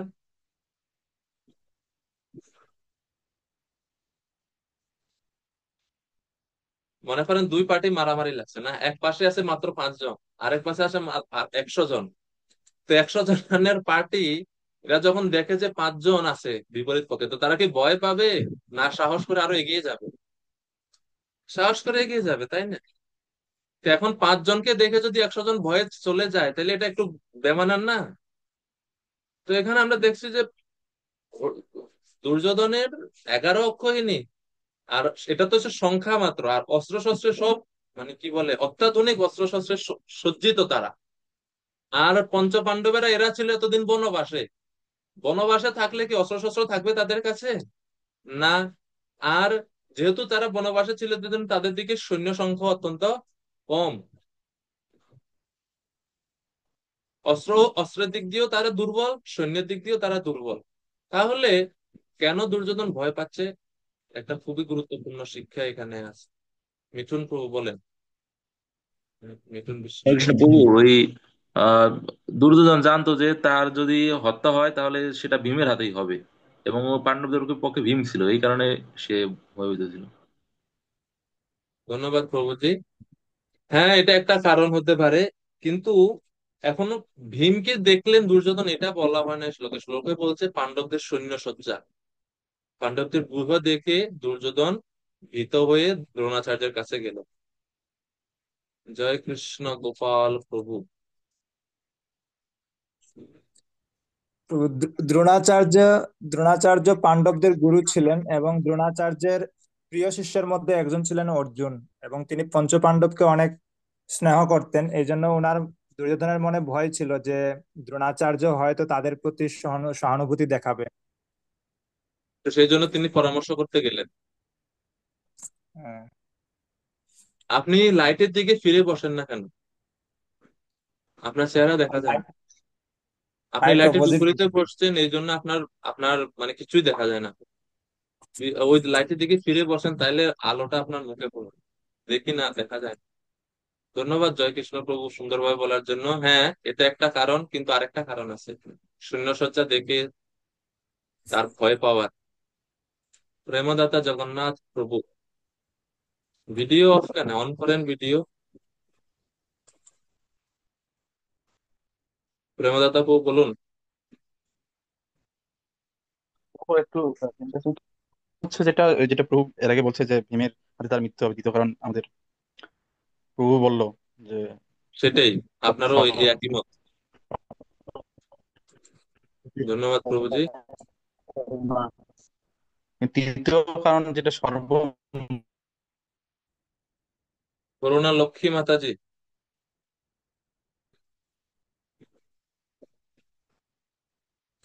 মাইক অন করুন। এন্ড্রেস করছেন, বলেন কি কারণে সৈন্য দেখে দুর্যোধন ভীত? প্রশ্ন এখন পঞ্চপাণ্ডবদেরকে দেখা নিয়ে না, পঞ্চপাণ্ডবদের যে সজ্জিত পুরো সেনাবাহিনী দেখে কেন তিনি এখন প্রভু, হরে কৃষ্ণ প্রভু, শোনা যাচ্ছে? হ্যাঁ, শুনতে পাচ্ছি মাতাজি, বলুন। প্রভু, এ, এ, যখন অভিমন্যু যখন এই যে বুহটা সজ্জিত করছিলেন, মানে সাজিয়েছিলেন, এরকম ভাবে আর কেউ এরকম বুহ সাজাতে পারে নাই আর কি। এই জন্য এই। অভিমন্যু ব্যূহ সাজাইছেন? হ্যাঁ প্রভু, এরকমই তো। প্রথম দিকে যুদ্ধের যখন শুরু হয় তখন ধৃষ্টদ্যুম্ন এগুলো সবগুলো করছে। গৃহ আকৃতি সাজানো, সৈন্য সাজানো, এগুলো কাজ করছেন ধৃষ্টদ্যুম্ন। অভিমন্যু এখনো আসেন নাই রুল। উনি আসেন কিন্তু এখন ওনার সামনে আসেন না। ব্যূহ প্রথমে রচনা করছেন, এটা তৈরি করছেন ধৃষ্টদ্যুম্নে, অর্জুনের নির্দেশে সেটা উনি করছেন ডিজাইনটা। দেখি ও চন্দন সূত্রধর প্রভু। হরে কৃষ্ণ প্রভু, দণ্ডবত প্রণাম প্রভু। ধন্যবাদ প্রদান করুন। প্রভু, দুর্যোধন জানতো যে তাদের যে অস্ত্রগুরু দ্রোণাচার্য, তার কে হত্যা করার জন্য ধৃষ্টদ্যুম্নর জন্ম হয়েছে, এবং কি মহামহিম ভীষ্মকে হত্যা করার জন্য শিখণ্ডীর জন্ম হয়েছে। এই ধৃষ্টদ্যুম্নকে দেখেই মোটামুটি সে মানে ভয় পেয়ে গেছে যে তার অস্ত্রগুরু এবং কি শিখণ্ডীকে ভীষ্মকে হত্যা করবে। এটা দেখে তার মূলত ভয়ের কারণ আমার মনে হয় আর কি প্রভু। ধন্যবাদ মুরলী মুকুন্দ প্রভু।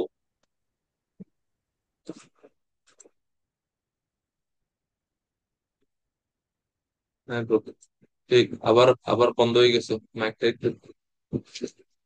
হ্যাঁ, হরে কৃষ্ণ, শুনতে। হরে কৃষ্ণ প্রভু। হ্যাঁ প্রভু আহ বলুন। দুর্যোধনের যে কূটনীতি যে ছন্দ, সেটা আবরণে ঢেকে রাখতে পারেনি, সেই জন্য তিনি পাণ্ডবদের ব্যূহ দেখে ভয় পেয়েছিলেন। যা, সর্বশেষ সুমুখ নন্দলাল প্রভু, নন্দলালা প্রভু।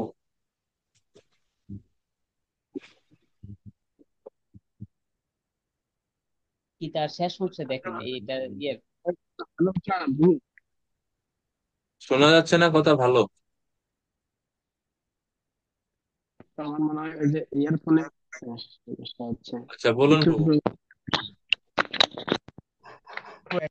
আছে। হ্যাঁ শুনতে পাচ্ছি, বলুন। হরে কৃষ্ণ। শোনা যাচ্ছে প্রভু, বলেন।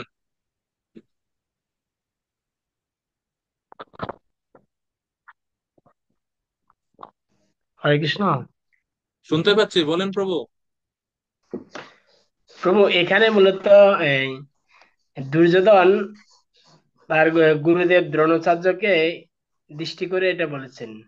তিনি ভয় পেয়েছেন, তার কারণ হচ্ছে আহ, দ্রোণাচার্য যাতে আহ, বিস্মিত না হয়, তিনি যাতে সুন্দরভাবে ব্যূহ রচনা করতে পারেন, এবং যাতে পঞ্চ পাণ্ডবদের দেখে তার মনে ভয় না আসে, সরি, তার মনে যাতে ইয়ে না আসে, যে না, স্নেহর মনোভাব যাতে না আসে। তো এই কারণে তিনি এই দ্রোণাচার্যের কাছে গিয়ে তিনি এটি বললেন যে এরা এভাবে ব্যূহ রচনা করেছে, আপনিও একভাবে রচনা করুন। আচ্ছা, পরবর্তী শ্লোক এটি এটির বিশদ বর্ণনা করা আছে প্রভু। এই আর ধন্যবাদ কি। প্রভু। আপনাদের সবাইকে অনেক ধন্যবাদ সুন্দরভাবে বিভিন্ন দৃষ্টিভঙ্গি থেকে বলার জন্য। আপনাদের সবার উত্তর সঠিক। আবার একই সাথে আমিও আরেকটা বলি যে মূলত এখন এখানে কোনো ব্যক্তির নাম বলা হয়নি যে দুর্যোধন অর্জুনকে দেখে, ধৃষ্টদ্যুম্নকে দেখে, ভীমকে দেখে ভীত, কোনো কারো স্পেসিফিক নাম বলা হয়নি। বলা হচ্ছে দৃষ্টাতু পাণ্ডবানিকম ভিউঢ়ম, পাণ্ডবদের সৈন্যসজ্জা দেখে দুর্যোধন ভয়ে ভীত হয়ে দ্রোণাচার্যের কাছে গেলেন পরামর্শ করার জন্য। তো এর কারণটা কি ছিল? মূল কারণ হচ্ছে এখানে যে দুর্যোধন দেখলেন যদিও তারা সংখ্যায় কম, অস্ত্রশস্ত্রের দিক দিয়েও তারা আমাদের থেকে পিছিয়ে, কিন্তু পাণ্ডবদের সেনাদল অত্যন্ত সুচারুরূপে এবং চমৎকার ভাবে দণ্ডায়মান, এবং এই সৈন্যদের মধ্যে কোনো ভিন্ন ভিন্ন ভাব ছিল না, মত পার্থক্য ছিল না। এবং এটাই হচ্ছে তাদের সবচেয়ে বড় শক্তি। তাদের মধ্যে এই পাণ্ডবদের সৈন্যদের মধ্যে কারো কোনো মত পার্থক্য নেই কারোর সাথে, কিন্তু দুর্যোধনের পক্ষে সেই মত পার্থক্য আছে। দুর্যোধনের সঙ্গে ভীষ্মদেবের মিলে না। ভীষ্মদেব দুর্যোধনকে পছন্দ করে না মন থেকে, কিন্তু যেহেতু উনি প্রতিজ্ঞা করছেন, প্রতিজ্ঞা রক্ষা করার জন্য তিনি যুদ্ধক্ষেত্রে আসছেন, এটা একটা অমিল আছে। এদিকে দ্রোণাচার্যের সঙ্গে দুর্যোধনের ভালো সম্পর্ক নাই। দুর্যোধন দ্রোণাচার্য পছন্দ করে অর্জুনকে, পঞ্চপাণ্ডবকে, কিন্তু যেহেতু তিনি প্রতিজ্ঞাবদ্ধ, উনি ওই পরিবার থেকে সুযোগ সুবিধা গ্রহণ করছেন, অস্ত্রগুরু, সেজন্য তিনি এখন যোগ দিলেন ধৃতরাষ্ট্রের দুর্যোধনের দিকে। এটা একটা অমিল আছে। ভীষ্মের সাথে কর্ণের সাথে মিল নাই। কর্ণ পছন্দ করে না ভীষ্মকে। কর্ণ তো প্রতিজ্ঞা করছে বুড়া যতদিন পর্যন্ত না মরবো ততদিন আমি যুদ্ধক্ষেত্রে যাব না। তো এইভাবে আমরা তারপরে শল্যের সঙ্গে কর্ণের কোনো মিল নাই।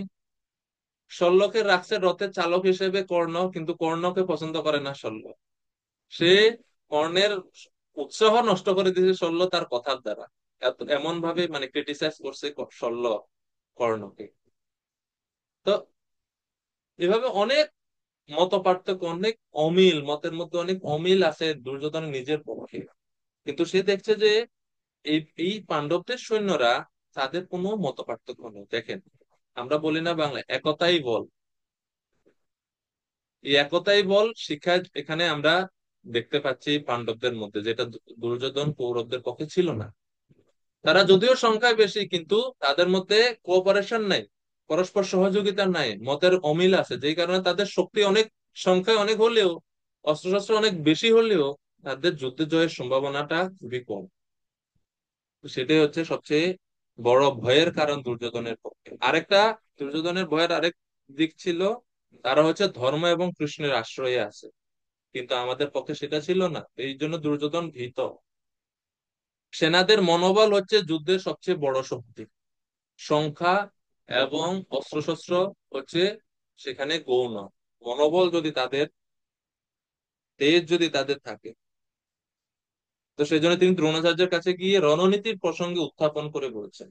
এখানে সঞ্জয় দুর্যোধনকে রাজা শব্দ দ্বারা সম্বোধন করছেন, রাজা দুর্যোধন, রাজা বচনম অবরূপিত। দুর্যোধন কি রাজা? তিনি তো এখনো রাজা হয়নি। কিন্তু তাইলে দুর্যোধনকে কেন রাজা বলছেন সঞ্জয়? কারণ সঞ্জয় বুঝতে পারতেন ধৃতরাষ্ট্রের মনোভাব কি। ধৃতরাষ্ট্র চাচ্ছেন যে আমার পরে আমার ছেলে যাতে রাজা হয়, তো সে ভবিষ্যৎ রাজা। সেজন্য আগে ভাগে সঞ্জয় দুর্যোধনকে রাজা বলে সম্বোধন করে ধৃতরাষ্ট্রের সন্তুষ্টি, ধৃতরাষ্ট্রের মনকে খুশি করার চেষ্টা করলেন, যাতে ধৃতরাষ্ট্র খুশি হয় এটা শুনে।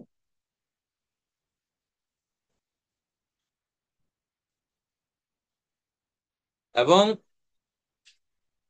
এটা করলেন দুর্যোধন সঞ্জয় এই কারণে, কারণ সঞ্জয় তো সামনে ভগবত গীতার জ্ঞান উপদেশ বলবেন, যেটা কৃষ্ণ অর্জুনকে বলেছেন। তো প্রথমে যদি আপনি একজন ব্যক্তির আস্থা অর্জন করতে না পারেন, তাইলে ওই ব্যক্তি আপনার কথা শুনবে না। সেই জন্য শুরুতে, ভগবত গীতার শুরুতেই সঞ্জয় চাচ্ছে ধৃতরাষ্ট্রের আস্থা পূর্ণরূপে আরো অর্জন করার জন্য। এমনিতেই ধৃতরাষ্ট্রের উপর, ধৃতরাষ্ট্র সঞ্জয়কে বিশ্বাস করে, কিন্তু আরো বেশি আস্থাটা অর্জন করার জন্য, যাতে ধৃতরাষ্ট্র ভাবে যে না, সঞ্জয় আমার একবারে পারফেক্ট সেবক, সে আমার মনোভাব বুঝতে পারে। এটা, এই ভাব অর্জন করার জন্য, এই জিনিসটি অর্জন করার জন্য সঞ্জয় এখানে ইচ্ছা করে ধৃতরাষ্ট্রকে খুশি করার জন্য দুর্যোধনকে রাজা বলে সম্বোধন করছে। এই হচ্ছে সঞ্জয়ের মূল কারণ।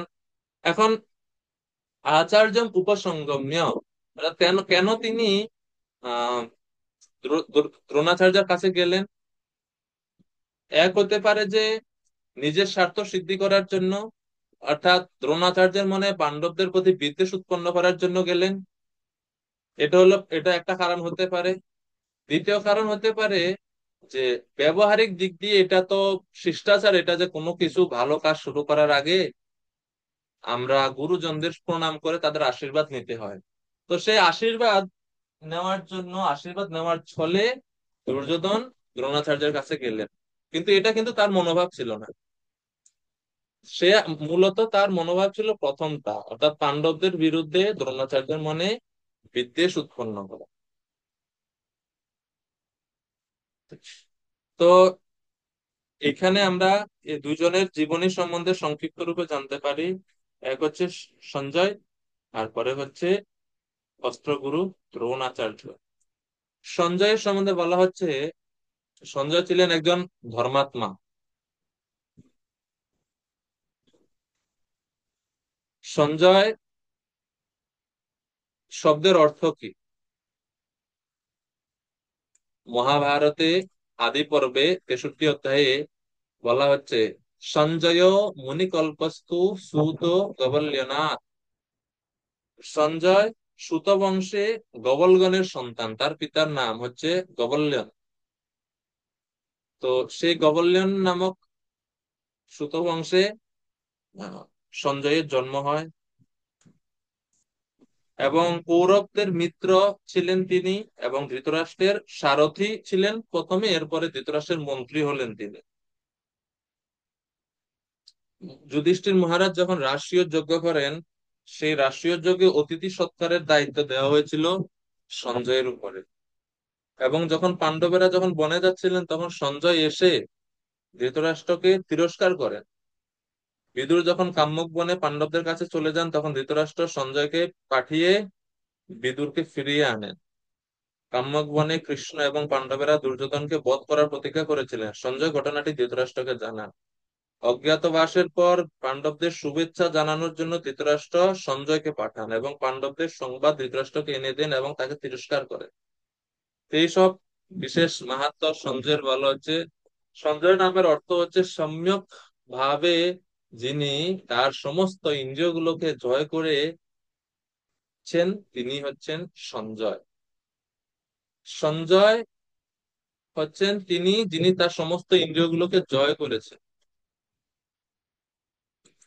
তিনি ছিলেন রাগ দ্বেষ জয়কারী, সর্বত্র সমদর্শী।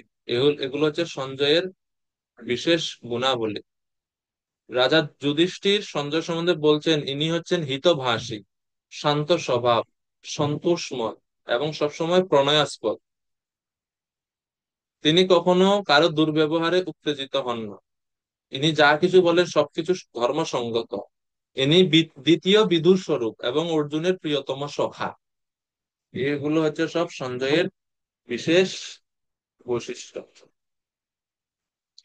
তো সঞ্জয় তিনি ধার্মিক ছিলেন, ধর্মসঙ্গত কথা বলতেন, কিন্তু ধৃতরাষ্ট্র সেটা বুঝতেন না। এখন প্রশ্ন হতে পারে, আচ্ছা, দুর্যোধন দ্রোণাচার্যের কাছে গেলেন, ভীষ্মদেবের কাছে তো যান নাই যুদ্ধের শুরুতে। কেননা এই কৌরব পক্ষের সৈন্যদের সেনাপতি প্রথমে ছিলেন ভীষ্মদেব। ভীষ্মদেব যতদিন জীবিত ছিলেন, ভীষ্মদেব প্রথমে ছিলেন সেনাপতি।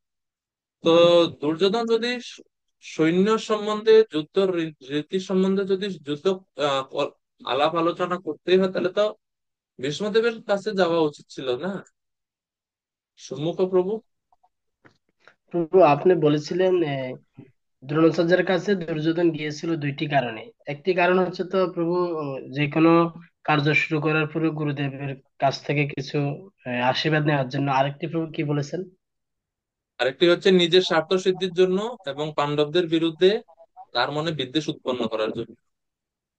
ঠিক আছে। তো দুর্যোধন তিনি রাজনীতিতে খুবই অভিজ্ঞ। দুর্যোধন ভাবছে যে প্রথমে দ্রোণাচার্যকে বশ করতে হবে। দ্রোণ এবং ভীষ্ম দুজনেই তার দলে আছে, এবং এই দুজনেরই পক্ষপাতিত্ব মনোভাব আছে। অর্থাৎ ভীষ্মদেবও মনে মনে পাণ্ডবদেরকে পছন্দ করেন, দ্রোণাচার্য মনে মনে পাণ্ডবদের মধ্যে অর্জুনকে বেশি পছন্দ করেন। কিন্তু এই দুইজন যদিও পক্ষপাতী ছিলেন, এই দুইজনের মধ্যে দ্রোণাচার্যকে সন্তুষ্ট করা বেশি প্রয়োজন ছিল তার প্রথমে। কারণ কি? কারণ সে জানে ভীষ্মদেব আমার বিপরীতে যাবে না, কারণ তিনি প্রতিজ্ঞাবদ্ধ। কিন্তু দ্রোণাচার্য চলে যেতে পারে, কারণ তিনি কোনো প্রতিজ্ঞাবদ্ধ না। এই জন্য দ্রোণাচার্যকে সন্তুষ্ট করার জন্য তিনি প্রথমে দ্রোণাচার্যকে গিয়ে প্রণাম করলেন। কেননা দ্রোণাচার্যের সঙ্গে দুর্যোধনের সম্পর্ক ছিল গুরু শিষ্য সম্পর্ক। এটা আত্মীয়তার সম্পর্ক ছিল না, এটা ছিল স্নেহের সম্পর্ক। ভীষ্মদেবের সঙ্গে সম্পর্ক হচ্ছে আত্মীয়তার সম্পর্ক। তো সেজন্য আত্মীয়তার সম্পর্ক, এবং ভীষ্মদেব প্রতিজ্ঞাবদ্ধ ছিলেন, এজন্য দুর্যোধন জানতেন যে ভীষ্মদেব যাবেন না। কিন্তু দ্রোণাচার্য রুষ্ট হলে বিপদ আছে, পাণ্ডবদের পক্ষে চলে যেতে পারে। তো সেজন্য তিনি প্রথমে গিয়ে দ্রোণাচার্যকে দ্রোণাচার্যের কাছে পরামর্শ করলেন। তো এই দ্বারা তিনি বুঝাতে চাচ্ছেন দ্রোণাচার্যকে যে, দেখুন গুরুদেব, আমি আপনার কত অনুগত।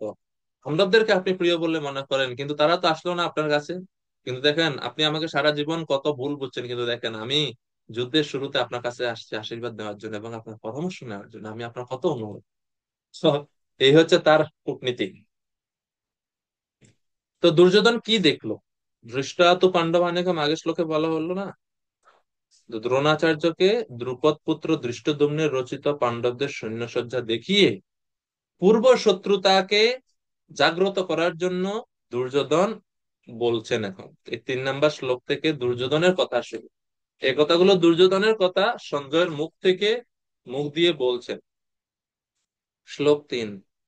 পশ্যতাম পাণ্ডুপুত্রাণাম আচার্যম মহতীম চ মোম व्यूढां द्रुपदपुत्रेण तव शिष्येन धीमता।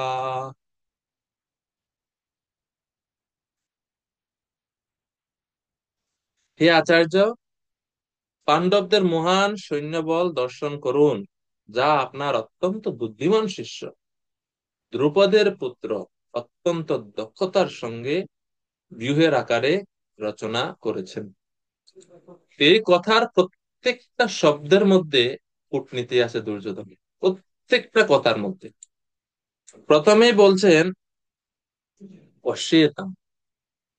আচ্ছা, পশ্যেতাম কেন বলতে হবে? দ্রোণাচার্যকে দেখেন না বিপরীত পক্ষে কারা কারা আছে? আপনারা কি বলেন? দ্রোণাচার্য অন্ধ? তিনি দেখছেন না মানে পাণ্ডবদের পক্ষে কারা আছে? দেখছেন তো। তাহলে দুর্যোধন আবার কেন বলছেন পশ্যেতাম? এই পশ্যেতাম দ্বারা দুর্যোধন ইঙ্গিত করে দেখাচ্ছে একজনের প্রতি, নির্দিষ্ট একজনের প্রতি। এর মানে দুর্যোধন যে কথাগুলো বলছে এগুলো হচ্ছে দ্রোণাচার্যকে উত্তেজিত করার জন্য, উদ্দেশ্য প্রণোদিত ভাবে সেই কথাগুলো বলছে। এগুলো কূটনীতিপূর্ণ কথা। এই প্রথম কথার দ্বারা পশ্যেতাম কার দিকে আঙ্গুল দিয়ে দেখাচ্ছে? বলছে, গুরুদেব দেখেন। কাকে দেখেন? পাণ্ডুপুত্রানাম, পাণ্ডবদের সৈন্যসজ্জা দেখুন। আচ্ছা, সৈন্যসজ্জা কে করছে? বলছেন, আরে আপনার বুদ্ধিমান শিষ্য। আমার বুদ্ধিমান শিষ্যটা কে? তপ শিষ্যে না ধীমতা। ধীমতা মানে আপনার বুদ্ধিমান শিষ্য। কে বুদ্ধিমান শিষ্য? সরাসরি নাম বলেন দৃষ্টদ্যুম্ন, বলছে দ্রুপদ পুত্রে না, দ্রুপদের পুত্র আপনার বুদ্ধিমান শিষ্য সৈন্যসজ্জা রচনা করছে। দেখেন তো, এই শব্দ দ্বারা এই দ্রুপদ পুত্র শব্দের উল্লেখ করে, ধৃষ্টদ্যুম্ন না বলে দ্রুপদ পুত্র শব্দ উল্লেখ করে তিনি দ্রোণাচার্যের মনে তার পূর্ব শত্রুতার কথা স্মরণ করিয়ে দেওয়ার চেষ্টা করলেন। তো আমরা জানেন, আপনারা সবাই কম বেশি, যে ছোটবেলায় দ্রোণ এবং দ্রুপদ তারা বন্ধু ছিলেন। গুরুকুলে পড়াশোনা করতেন। দ্রুপদে তো পড়াশোনা পারতো না। দ্রোণ দ্রুপদকে পড়াশোনায় মানে হোমওয়ার্ক করতে বিভিন্ন ভাবে সহযোগিতা করত। যেহেতু দ্রুপদ হচ্ছে রাজপুত্র, পরিশ্রম এত বেশি করতে পারতো না, বিভিন্ন ভাবে দ্রুপদকে সহযোগিতা করতেন দ্রোণাচার্য। যখন গুরুকুলে পড়াশোনা শেষ হয়, তখন কৃতজ্ঞতা বশত এবং বন্ধুত্বতার কারণে দ্রুপদ কথা দিয়েছিল ছোটবেলায় দ্রোণাচার্যকে, যে আমি বড় হলে আমার রাজ্যের অর্ধেক ভাগ বা তোমাকে অনেক সুযোগ সুবিধা দিব আমি। বলে দুইজন দুই দিকে চলে গেল। স্বাভাবিকভাবে ব্রাহ্মণেরা অত্যন্ত গরিব হয়, কারণ তাদের উপার্জনের অত সুযোগ সুবিধা থাকে না। দ্রোণাচার্যের পরিবার অত্যন্ত, মানে এত চলছে, কিন্তু সুযোগ সুবিধা অত পর্যাপ্ত পরিমাণ ওনাদের নাই। দ্রোণাচার্যের পুত্র অশ্বত্থামা, ছোট্ট বাচ্চা, দুধ খেতে চায় কিন্তু গাভী নাই, এজন্য তারা দুধ দিতে খাওয়াতে পারেন না। তো দ্রোণাচার্যের স্ত্রী কৃপি, কৃপাচার্যের বোন কৃপি, তিনি অশ্বত্থামাকে দুধ বলে চালের গুঁড়ি জলের সাথে মিশ্রিত করে দিতে, যেটা হচ্ছে দুধ খাও। অশ্বত্থামা কখনো ভালো যেটা প্রকৃত দুধ খায়নি, ওটাকে সে দুধ বলে মনে করেন, দেখতে তো সাদা। একবার এক নিমন্ত্রণে গেছে বাবার সাথে, শ্রাদ্ধ অনুষ্ঠানে গিয়ে ওইখানে নিমন্ত্রণে দুধ খাইছে সে। আর দুধ খেয়ে বলছেন, হায় হায়, এতদিন আমারে মা কি খাওয়াইতো, এটাই, এটার কি স্বাদ, কি গ্রান, কি মিষ্টতা। আর এতদিন মা আমাকে কি খাওয়াইতো, এটা কেমন ছিল। তখন অশ্বত্থামা বুঝতে পারছে যে আসলে আমাকে তো এতদিন নকল দুধ খাওয়ানো হয়েছে, আসলে সত্যিকারের দুধ আমি খাইনি। তো মা ছলনা করছে আমার সঙ্গে। যাতে বাড়িতে গিয়ে খুব রাগ করছে।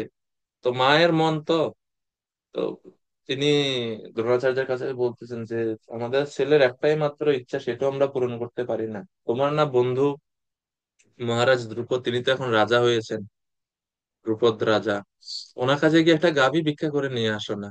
একটা গাভী থাকলে তো বাচ্চাটাকে আমরা একটু দুধ খাওয়াইতে পারি, বুদ্ধি বিকাশ হবে ছেলের। তো স্ত্রীর পীড়াপিড়িতে শেষ পর্যন্ত তিনি রাজি হলেন, গেলেন। আর এদিকে ধ্রুপদ রাজা যেটা হয় বেশিরভাগ সময়ে, অর্থ যখন হয়ে যায় অহংকার হয়ে যায়। দুইটা সময়ে আমরা অন্ধ হয়ে যাই। যখন অনেক বেশি অর্থ হয়ে যায় তখন আমরা অন্ধ হয়ে যাই, অর্থাৎ আমরা চিনি না কারুরে, পরিচিত মানুষও তখন অপরিচিত লাগে। আর হচ্ছে তো ক্রোধ, অহংকার, অর্থবিত্ত, এগুলো সব আমাদেরকে অন্ধ করে দেয়। ধ্রুপদ বলছেন, হ্যাঁ, গরিব ব্রাহ্মণ আবার আমার বন্ধু হয় কি করে? তো উনি ওনার প্রতিজ্ঞার কথা ভুলে গেলেন এবং দ্রোণাচার্যকে অপমানিত করে রাজ্য থেকে বের হল। তখন দ্রোণাচার্য প্রতিজ্ঞা করেন যে আমি তোমাকে, আমি পরাজিত করব না, আমার শিষ্যদের দ্বারা তোমাকে পরাজিত করে আমি আমার কাছে তোমাকে আনতে বাধ্য করব। সেখান থেকে তখন দ্রোণাচার্য চলে যায় সেই হস্তিনাপুরে, তাদের যুবরাজদেরকে, পাণ্ডব কৌরবদেরকে অস্ত্র শিক্ষা দিলেন গুরুকুলে। তিনি তখন ওনার সব শিষ্যরা হলো, পড়াশোনা শেষ, যুদ্ধবিদ্যা শেষ হলো, পড়াশোনা এখন গুরু, পঞ্চপাণ্ডব কৌরব তারা আসছে গুরু দক্ষিণে দেওয়ার জন্য। দ্রোণাচার্য বলছে গুরু দক্ষিণে যদি দিতে চাও একটাই জিনিস চাই আমি, দ্রুপদকে ধরে নিয়ে আসো, পরাজিত করে নিয়ে আসো আমার পায়ের কাছে, তাকে এনে ফেলো। দুর্যোধন সবসময় একটা কপটতার আশ্রয় নিতে চায়, সে সবসময় মানে ভালো হতে চায়, বলা মাত্র দৌড় দিছে। আর সে জানতো না দ্রুপদ যে কত শক্তিশালী এবং কত কৌশলী রাজা। ধ্রুপদের একটা বিশেষ শক্তি ছিল, উনি একই সাথে 5 রূপে নিজেকে প্রকাশ করতে পারতেন। আর এই কারণে কেউ তাকে হারাতে পারতো না, কেননা সত্যিকারের দ্রুপদ যে কে কেউ বুঝতে পারতো না। তো দৌড় দিছে, গিয়ে দ্রুপদের হাতে মাইর টাইর খাইয়ে চলে আসছে। তখন দ্রোণাচার্য বলছেন সবার গিয়ে কাজ নাই, অর্জুনকে বলছে তুমি কি যাও। অর্জুন নিজে থেকে বলছেন হ্যাঁ, না, আমি আমি যাই। তখন কৃষ্ণ বুঝাইছেন কৌশলে যে প্রকৃত ধ্রুপদকে, তাকে কিভাবে চিনবে। তো সেটা অর্জুন বুঝতে পেরে শিখে রওনা হলেন, দ্রুপদ রাজাকে পরাজিত করে বেঁধে, পশুর মতো বেঁধে নিয়ে আসছেন এবং এনে দ্রোণাচার্যের পায়ের নিকট ফেললেন যে গুরুদেব, এই হচ্ছে আপনার গুরু দক্ষিণা, আমার গুরু দক্ষিণা। তখন এইভাবে এত লজ্জিত হলেন দ্রুপদ, পরাজিত হলেন। তো পরাজিত হওয়া মানে কি, পুরো রাজ্যই তো এখন কার, দ্রোণাচার্যের। রাজাকে পরাজিত করা মানে কি, পুরো রাজ্য দখলে। যখন দ্রোণাচার্য বলছে দেখো, তুমি আমাকে বাল্যকালে প্রতিজ্ঞা করেছিল দিবে বলে অর্ধেক রাজ্য, এখন আমার পুরো রাজ্যই আমার, তুমি তোমার প্রতিজ্ঞা রক্ষা করোনি কিন্তু আমি আমার প্রতিজ্ঞা রক্ষা করবো, যাও তোমাকে প্রাণে ভিক্ষা দিলাম আর অর্ধেক রাজ্য দিয়ে দিলাম। তো দ্রোণাচার্য ওই রাজ্যের অর্ধেক দিলেন আর অর্ধেক নিজে নিয়ে এভাবে চলছে। রাজ্য অর্ধেক নিচে না পুরোটাই দিয়েছে, আমার ঠিক মনে নেই। তো তখন দ্রুপদ এই যে অপমানিত হলেন, এটার প্রতিশোধ নেওয়ার জন্য, দ্রোণাচার্যকে হত্যা করার জন্য তিনি তপস্যা করে, সাধনা করে সে পুত্র প্রকটিত হলো, ধৃষ্টদ্যুম্ন। দুর্যোধন, সরি, দ্রোণাচার্য জানতেন ধৃষ্টদ্যুম্ন আমার মৃত্যুর জন্যই জন্ম হয়েছে, আমাকে মারার জন্যই তার জন্ম। এবং দ্রোণাচার্যও, যখন দ্রোণাচার্য ধৃষ্টদ্যুম্নের পড়াশোনার সময় হয় তখন তিনি দ্রোণাচার্যের কাছে পাঠিয়েছেন দ্রুপদ ধৃষ্টদ্যুম্নকে শিখা, মানে যুদ্ধবিদ্যা শেখার জন্য। দ্রোণাচার্য সবকিছু জেনেও ব্রাহ্মণের মহত্বতা, উদারতা কতটুকু চিন্তা করেন, দ্রোণাচার্য কতটুকু উদার, যে যেহেতু সে এখন আমার ছাত্র, আমার কর্তব্য তাকে শেখানো। তো সেই জন্য দ্রোণাচার্য সবকিছু তাকে শিখিয়েছিলেন, কোনো কিছু সিক্রেট রাখেননি, সবকিছু শিখিয়েছেন। তো সেই কথা এখন দুর্যোধন তাকে মনে করিয়ে দিচ্ছে, দ্রুপদ পুত্রেন, আপনার যে চিরশত্রু দ্রুপদ তার পুত্র এবং আপনার শিষ্য, আপনি এতই বোকা, এতই কম বুদ্ধি সম্পন্ন যে আপনি আপনার মৃত্যুর যে কারণ তাকে আপনি সব শিখাইছেন, আর আপনার শিক্ষাকে ব্যবহার করে সে এখন আপনার বিপরীতে দাঁড়িয়ে আছে আপনাকে মারার জন্য। তো এইভাবে আসলে দুর্যোধন এখানে গুরুদেবের প্রশংসা স্তুতি করার জন্য না, গুরুদেবের দোষ ধরার জন্য গুরুদেবকে এখানে পরোক্ষভাবে সে গুরুদেবের দোষ ইঙ্গিত করছেন যে আপনি আপনি এত মন্দবুদ্ধি। একদিকে গুরু বলতেছেন, একদিকে আচার্য বলতেছেন, আবার একদিকে বলতেছেন আপনার বুদ্ধি একবারে মন্দ, আপনার বুদ্ধি খুব খারাপ। তো এইভাবে সে বাহ্যিক ভাবে মনে হচ্ছে গুরুকে প্রশংসা করছে, কিন্তু আসলে দ্রোণাচার্যকে তিনি প্রশংসা করছেন না, গুরুদেবের দোষ ধরছেন, গুরুদেবের নিন্দা করতেছে। তা আপনি কেমন গুরু? নিজের যে হত্যা করবে তাকে আপনি আহ, শিক্ষা দিলেন, কেমন শিক্ষা হলো আপনার?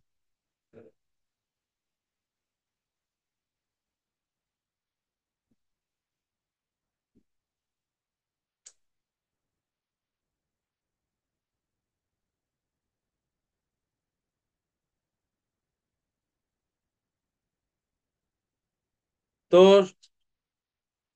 শাস্ত্রে, রাজনীতিতে আহ বৈদিক সময়ে 4টা নীতি প্রয়োগ করা হতো: সাম, দান, ভেদ এবং দণ্ড।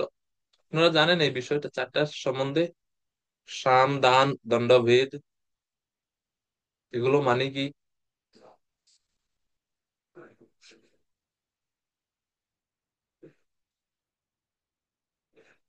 দুর্যোধন এখানে আসরিক রাজনীতি কৌশল ব্যবহার করছেন তার কথার মধ্যে, দ্রোণাচার্যের সাথে কথার মধ্যে। আসরিক রাজনীতি যে এই যে কৌশল, সাম, সাম মানে হচ্ছে নিজে আগে বোঝা এবং তারপর অন্যকে বোঝানো, না পারলে কূটবুদ্ধি দিয়ে বোঝানো। এরা আপনাকে এমন ভাবে বোঝাবে মনে হবে এটা খুব ভালো কথা, কিন্তু আসলে সেটা ভালো না। তো সেখানে তাদের স্বার্থ বজায় থাকে এবং এমন ভাবে কথা বলে। সামনীতি হলো আলোচনার দ্বারা সমস্যা বা বিরোধের সমাধান করা, মিষ্টি কথা বলে বা যুক্তির দ্বারা রাজি করানো বা বশীভূত করা হচ্ছে সাম। দ্বিতীয় হচ্ছে দান, কোনো বিষয়ের সমঝোতা করার জন্য তারা দান দেয়, মানে উপহার দেয় বা ক্ষতিপূরণ দিয়ে কোনো কিছু সমাধান করে। সাম, দান। 3 নাম্বার হচ্ছে দণ্ড, কোনো কিছু সমাধানের জন্য যখন সাম দান কাজ করে না, তখন দণ্ড বা শাস্তি দেওয়া হয়। বিভিন্ন কৌশল অবলম্বন করে শত্রুকে বশে আনা যায় না যখন, তখন শত্রুকে যখন বশ করতে পারে না তখন জোর প্রয়োগ করে শাস্তি, কৌশল, সাজা দেয়, শাস্তি দেয়, এমনকি হত্যা পর্যন্ত করে। এ হচ্ছে দণ্ড। আর সর্বশেষ চতুর্থ হচ্ছে ভেদ। ভেদ মানে হচ্ছে ভেদাভেদ সৃষ্টি করা, যাতে শত্রুপক্ষ সংঘবদ্ধ হতে না পারে। মানে শত্রুদের শত্রুদের মধ্যে ভেদ সৃষ্টি করা, জাতের নামে ভেদ, দেবদেবীর নামে ভেদ, ধর্মের নামে ভেদাভেদ, এভাবে ভেদ সৃষ্টি করে রাখবে। তো এখানে দুর্যোধন এই 4টার মধ্যে সবচেয়ে নিকৃষ্ট হচ্ছে ভেদ, ভেদ নীতি। আর দুর্যোধন এই শ্লোকে ভেদ নীতি প্রয়োগ করে দ্রোণাচার্যের সাথে কথা বলছেন। দুর্যোধন হচ্ছে কলিরাজ স্বয়ং। কলহ ছাড়া তার কোনো কাজ নাই, সে নিজেও কলহ করে এবং কলহ বাধায় সবদিকে। তো এখানে দুর্যোধন এভাবে কলহ সৃষ্টি করছে, এবং এই জন্য বলছেন দ্রুপদ পুত্রেণ তব শিষ্যেন ধীমতা।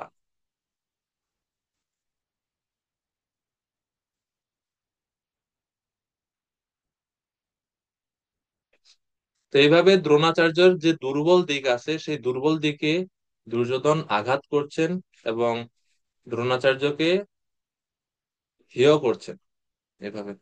তো দ্রোণাচার্যের পরিচয় সম্বন্ধে আমরা জানি, তিনি হচ্ছেন মহর্ষি ভরদ্বাজের পুত্র।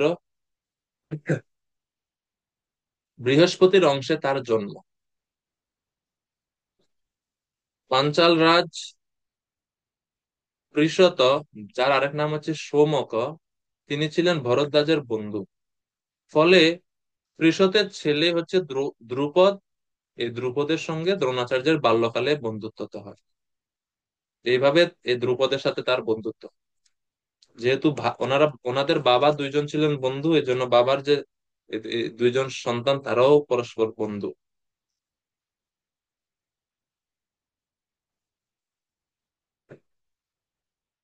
পিতার কাছে তিনি বেদ বেদাঙ্গ সবকিছু শিখেন। শিক্ষা লাভ করার পরে ভরদ্বাজের শিষ্য অগ্নিবেশ্য মুনির কাছে তিনি অস্ত্র শিক্ষা করেন এবং আগ্নেয়াস্ত্র লাভ করেন। ভরদ্বাজ যখন দেহত্যাগ করেন ভরদ্বাজের নির্দেশ অনুসারে তিনি শরদ্ধান কন্যা কৃপিকে বিয়ে করেন। বিয়ে করার পরে একমাত্র সন্তান হয় অশ্বত্থামা। পরশুরাম ব্রাহ্মণদেরকে দান করছেন এটা যখন শুনতে পান, তখন দ্রোণাচার্য ধন লাভের আশায় মহেন্দ্র পর্বতে ছুটে আসে। আর উনি আস্তে আস্তে পরশুরাম তার দান শেষ, সবকিছু দিয়ে দিলেন, আর কিচ্ছু নাই। একমাত্র পরশুরাম তার দেহ বাকি আছে আর অস্ত্রশস্ত্র গুলো বাকি আছে। যখন দ্রোণাচার্য আসেন, দেখেন দ্রোণাচার্য একজন ব্রাহ্মণ। পরশুরাম বলেন যে আমার কাছে দান করার মতো কিছুই নাই, সবকিছু তো দিয়ে দিছি, আপনি লেটে আসছেন, এখন দুইটা জিনিসই আছে, আমার দেহ আছে আর অস্ত্রশস্ত্র আছে, কোনটা নিবেন? তখন দ্রোণ বলছেন আহ অস্ত্রগুলো এবং ব্রহ্মাস্ত্র আপনি আমাকে, আপনার সমস্ত অস্ত্রশস্ত্র বিদ্যা আমাকে দান করুন। তো এইভাবে দ্রোণাচার্যকে পরশুরাম সমস্ত অস্ত্রবিদ্যা এবং ব্রহ্মাস্ত্র দান করে। আরেকবার ভগবান নারায়ণ ব্রাহ্মণ বেশে দ্রোণাচার্যকে পরীক্ষা করতে আসে, তখন সেই ব্রাহ্মণকে সন্তুষ্ট করে তিনি নারায়ণ অস্ত্র, ভগবানের কাছ থেকে নারায়ণ অস্ত্র লাভ করেন। তো এইভাবে পরশুরামের সমস্ত অস্ত্রবিদ্যা তিনি লাভ করেছিলেন এবং নারায়ণ অস্ত্র ব্রহ্মাস্ত্র সবকিছু তিনি লাভ করেছিলেন। এই হচ্ছে দ্রোণাচার্য। তো দ্রোণাচার্যের পুরো জীবনী আছে অনেক বড়, তারা মহাভারতের কাহিনীতে দেখবেন সেই বিষয়ে। এবং দ্রোণাচার্য কিভাবে দেহত্যাগ করেন, দ্রুপদের যে আরেকটা পুত্র ছিল, নপুংসক সন্তান ছিল শিখণ্ডী, দ্রৌপদী বড় হলে ইচ্ছা ছিল অর্জুনের সাথে বিয়ে দিবেন। পাণ্ডবেরা জীবিত নেই জেনেও দ্রৌপদীর স্বয়ংবরে কঠিন লক্ষ্যভেদের ব্যবস্থা করেছিলেন, মনে ইচ্ছা ছিল অর্জুন ছাড়া আর কেউ যেন সফল না হয়। তো দ্রৌপদীর বিয়ের সময় পাঁচ ভাইয়ের সঙ্গে বিয়েতে দ্রুপদ আপত্তি করেছিলেন, কিন্তু ব্যাসদেব যখন বলছেন যে না, সেটা পূর্ব জীবনের কাহিনীর থেকে এটা প্রমাণিত হয় যে পাঁচ স্বামী হবে দ্রৌপদীর, তখন সম্মত হন। তো এইভাবে কুরুক্ষেত্রে পাণ্ডবদের 7 জন সেনাধ্যক্ষের মধ্যে এই দ্রোণাচার্য ছিলেন একজন। 7 জন প্রধান সেনাধ্যক্ষ ছিল পাণ্ডবদের, সরি, কুরুক্ষেত্রে পাণ্ডবদের, হ্যাঁ। এবং বীরত্বের সঙ্গে তিনি যুদ্ধ করেছিলেন। কুরুক্ষেত্রের যুদ্ধের 15তম দিনে,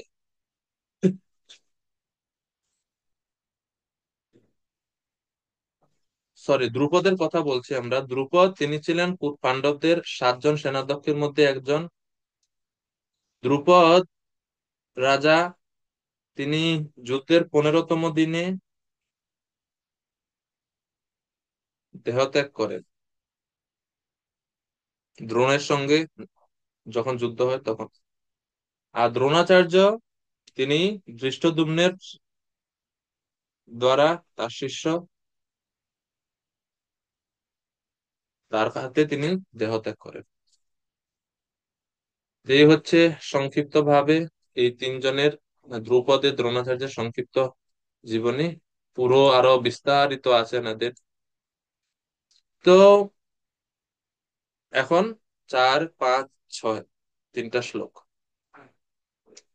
দ্রোণাচার্যের কাছে দুর্যোধন এখন দেখাচ্ছে যে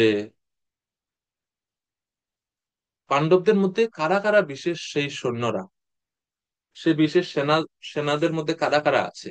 তো সেনাদের নাম বলছেন, তত্র শূরা মহেশ্বাসা ভীমার্জুন সমায়ুধি যুযুধান বিরাটশ্চ দ্রুপদশ্চ মহারথ দৃষ্টকেতুশ্চেকিতানः काशीराजश्च वीर्यवान् पुरुजित् कुन्तिभोजश्च शुभ्यश्च नरपुङ्गवः युधामन्युश्च विक्रान्त उत्तमौजाश्च वीर्यवान् सौभद्रो द्रौपदेयश्च सर्व एव महारथा। তো বলছেন, হে গুরুদেব দ্রোণাচার্য, পশ্য, দেখুন এই হচ্ছে পাণ্ডবদের সৈন্য। সেই সমস্ত কৃষ্ণ প্রিয় শ্রীদাম প্রভু অনুবাদ করতে পারবেন 4, 5, 6 তিনটা শ্লোকের?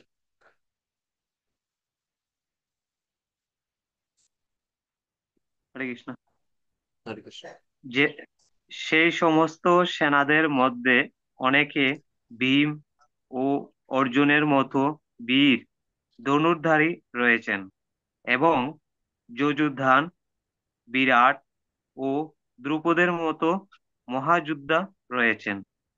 সেখানে দৃষ্টকেতু, চেকিতান, কাশিরাজ, পুরুজিত, কুন্তিভোজ ও শৈব্যের মতো অত্যন্ত বলবান যোদ্ধারাও রয়েছেন। সেখানে রয়েছেন অত্যন্ত বলবান যোদ্ধা, যুধামন্য, প্রবল পরাক্রমশালী উত্তমৌজা ও সুভদ্রার পুত্র এবং দ্রৌপদীর পুত্রগণ। এইসব যোদ্ধারা সকলেই একজন মহারথী। ধন্যবাদ সবাইকে, প্রভুকে, কৃষ্ণ প্রিয় শ্রীদাম প্রভু। তো এই হচ্ছে পাণ্ডবদের মহান সৈন্যগণ, যাদেরকে ইঙ্গিত করলেন, যাদের কথা ইঙ্গিত করছেন দুর্যোধন দ্রোণাচার্যকে। ওকে, এখন আপনাদের কাছে প্রশ্ন, এখানে কয়জনের নাম আছে আর কয়টা উপাধি আছে খুঁজে বের করবে। এখানে কিছু কিছু আছে নাম আর কয়েকটা আছে উপাধি। কয়টা কয়টা উপাধি আছে এই তিনটা শ্লোকের মধ্যে?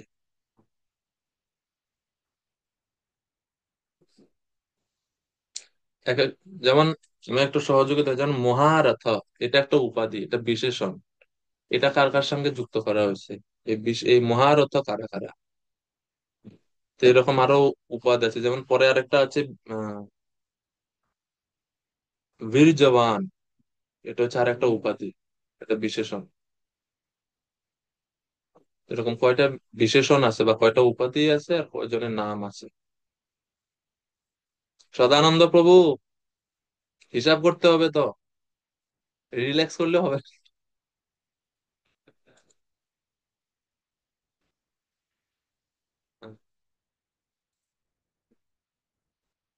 সবার কাছ থেকে শুনবো, খোঁজেন।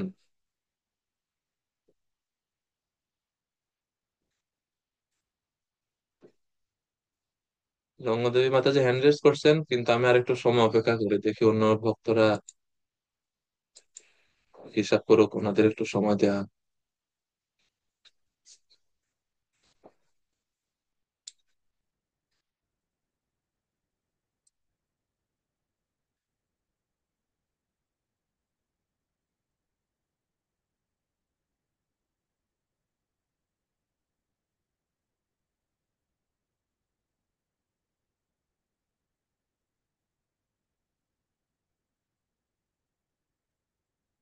3 জন হ্যান্ড রেজ করছেন।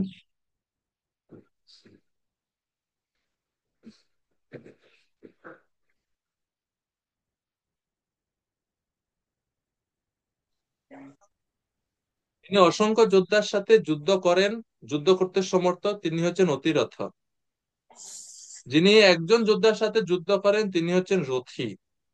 আর তার চেয়েও নিকৃষ্ট যুদ্ধকারী হচ্ছে বলা হয় অর্ধরথ। এই হচ্ছে ক্যাটাগরি। তো পাণ্ডব পক্ষে যে যে যে সমস্ত যোদ্ধাগণের নাম এখানে উল্লেখ করেছে, এরা সবাই হচ্ছে মহারথ, অর্থাৎ এক একজনে একা 10,000 যোদ্ধার সঙ্গে যুদ্ধ করতে তারা সমর্থবান, এত শক্তিশালী। তো এই বলে আমরা আজকে এখানে বিশ্রাম রাখবো।